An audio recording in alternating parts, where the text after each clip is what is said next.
Assalamualaikum warahmatullahi wabarakatuh. Halo kawan-kawan. Oke, kali ini kita akan bahas lagi nih menuju Pilpres 2024 sebab ada yang menarik kawan-kawan. Safari politik Pak Anies dan Muhaimin Iskandar seolah-olah memberikan kesan kepada kita bahwa mereka sudah siap untuk mengarungi Pilpres 2024. Mereka sudah terlihat matang daripada lawan-lawannya yakni Pak Prabowo dan Pak Ganjar Pranowo, yang memang sedari awal, sedari sekarang itu belum bisa menentukan pilihan pendamping mereka. Jadi saya pikir dengan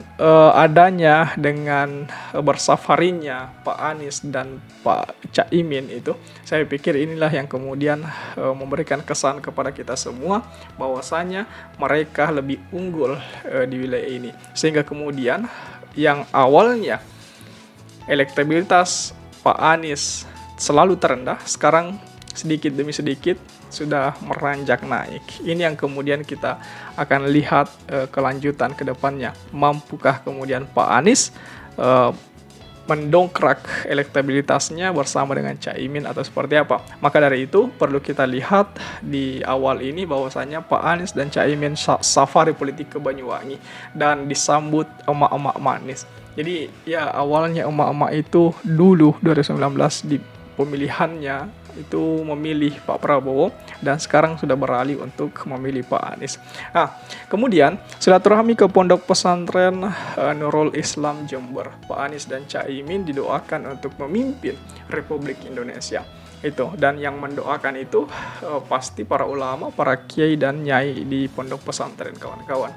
Selanjutnya, setelah hal tersebut dilanjutkan lagi, Pak Anies dan Caimin ziarah ke makam pendiri Pondok Pesantren Darussalam, Blok Agung Banyuwangi. Inilah yang kemudian rentetan peristiwa selama safari politik Pak Anies di Banyuwangi kawan-kawan, dan akan selalu bersafari politik ke berbagai pondok pesantren yang ada di Indonesia. Ini hal yang wajar. Kenapa? Karena Pak Anies dan Caimin berasal dari kalangan santri. Capres-cawapres yang berasal dari kalangan santri, itu jelas itu, sehingga wajar jikalau mereka kembali ke pondok pesantren, kembali ke pesantren-pesantren untuk bernostalgia sekaligus meminta doa, restu dan dukungan kepada para kiai dan nyai, kepada para ulama yang ada di pondok pesantren tersebut. Coba kita bahas lebih dalam lagi kawan-kawan.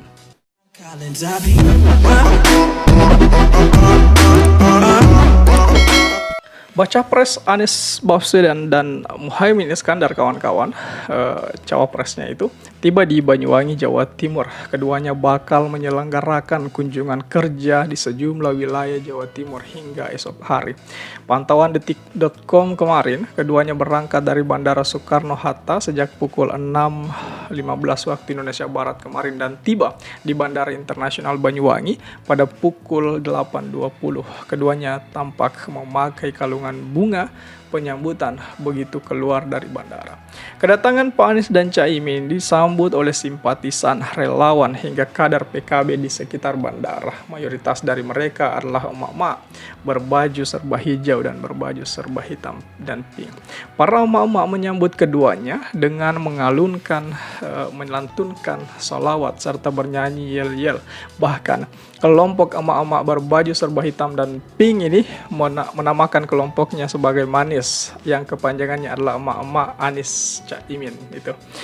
Anies dan Caimin tampak langsung diserbu oleh emak-emak untuk diajak bersuah foto kawan-kawan.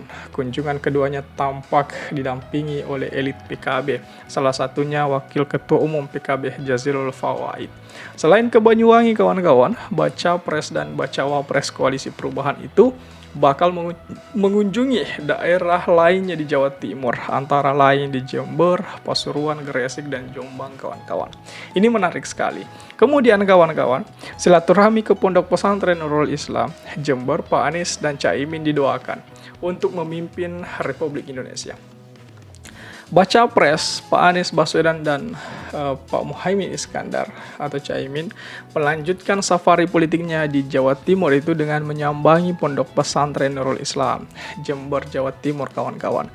Keduanya menggelar pertemuan bersama para kiai dan nyai se-Kabupaten Jember.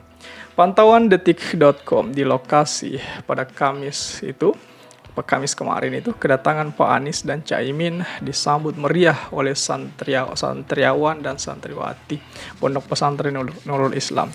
Setelahnya kawan-kawan, keduanya langsung menemui para kiai dan nyai dengan menghadiri acara bertajuk Silaturahmi dan Ta'aruf Capres-Cawapres 2024, Pak Anies Baswedan dan Muhaimin Iskandar bersama alim ulama se-Kabupaten Jember, kawan-kawan. Nah, 3 kiai yang bergantian memimpin doa untuk Pak Anies Gus Imin, yaitu Kiai Haji Ahmad Rosidi Baihaqi dari Jember, Kiai Haji Imron Anies dari Lumajang, dan Kiai Haji Azizi Sarbini dari Bondowoso. Sebelum mereka, pengasuh Pondok Pesantren Nurul Islam, Kiai Haji Muhyiddin Abdus Somad juga telah berdoa untuk Anies Baswedan. Tujuan kedatangan Pak Anies dan Gus Imin ini bertemu para kiai dan ulama di Jawa Timur memang untuk silaturahmi dan meminta doa restu. Pak Anies kemudian menyinggung perjuangan kakeknya, yakni AR Baswedan dan kaki buyut Gus Imin, Kiai Haji Bisri Syansuri, dalam merebut kemerdekaan dari penjajah, kawan-kawan. Pak Anies menilai dia bersama Caimin merupakan pasangan Dewi Tunggal dan saling melengkapi. Dia berpengalaman menjadi gubernur DKI selama 5 tahun, sedangkan Caimin pernah menjadi menteri dan saat ini menjabat sebagai wakil ketua DPR RI. Senada dengan Anies, Caimin merasa senang karena bisa membawa Anies sowan kepada para kiai di Jawa Timur. Ketua Umum DPP PKB itu menegaskan kawan-kawan bahwa dia bersama Pak Anies tengah berjuang melanjutkan warisan semangat perjuangan dari kakek-kakek mereka. Ini yang saya pikir menjadi sinyal kepada kita semua bahwasanya perjuangan mereka ini itu tergambar karena Pak Anies adalah cucu dari AR Baswedan yang sekarang ini adalah pejuang kemerdekaan Republik Indonesia dengan delegasinya ke luar negeri selama perjuangan itu. Kemudian Caimin juga cucu dari para pendiri NU, kemudian cucu juga dari sosok pejuang, kawan-kawan. Keduanya lalu menuju makam para pendiri Pondok Pesantren Darussalam, Blok Kagung, Banyuwangi. Di antaranya adalah makam Kiai Haji Muhtar Syafaat Abdul Ghafur, Nyai Haji Siti Maryam Syafaat, Nyai Haji Musyarafah Syafaat, serta Nyai Siti Aminah. Setelahnya, Pak Anies dan Caimin mengikuti acara silaturahmi bersama kiai, nyai, dan tokoh masyarakat se-Kabupaten Banyuwangi. Silaturahmi itu turut dihadiri Dewan Syuroh beserta DPC PKB Banyuwangi, kawan-kawan. Ini menarik sekali kita lihat. Kenapa? Karena dengan seperti ini maka terjadi kejang-kejang di kubu sebelah itu. Ya, kenapa saya katakan demikian? Khusus Pak Prabowo yang telah menyanyiakan Caimin, saya pikir hal yang paling blunder yang beliau lakukan selama ini. Kenapa? Karena dengan demikian maka Pak Prabowo telah kehilangan suara Nahdlatul Ulama. Karena sekarang Nahdlatul Ulama telah beralih untuk mendukung Pak Anies itu. Kemudian di samping itu Pak Anies juga mampu untuk menyatukan suara umat. Saya lihat seperti itu, kawan-kawan. Bagaimana tanggapan kawan-kawan mengenai hal ini? Coba tulis di kolom komentar. Oke? Share juga video ini supaya banyak yang tahu informasi ini dan juga bisa ikut nimbrung di kolom komentar.